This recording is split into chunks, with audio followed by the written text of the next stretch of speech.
El Parc de Bombers de la Vall d'Hebron, a tocar de la Ronda de Dalt, canviarà d'aspecte en els propers mesos. S'hi construirà una torre de 27 metres d'alçària i 8 d'amplada per a l'entrenament del cos. Ho va aprovar el districte d'Horta-Guinardó al darrer Consell Plenari, tot i que els veïns no van poder presentar-hi al·legacions perquè el projecte es va presentar només 2 dies abans que finalitzés el termini. Potser amb les al·legacions, amb l'espai que es col·locarà a la torre, es podia millorar el lloc, es podia haver, diguéssim, dir de com es podia millorar el paisatge i, sobretot, diguéssim, la vista del barri, que una torre de 27 metres i mig farà mal a la vista.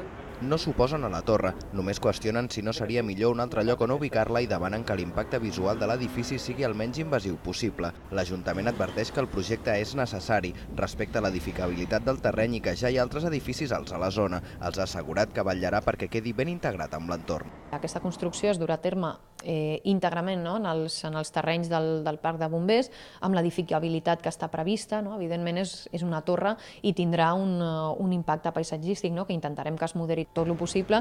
Després de l'aprovació del districte d'Horta-Guinardó, el més probable és que el consistori ratifiqui el projecte amb un pressupost sobre els 720.000 euros i el tiri endavant en els propers mesos.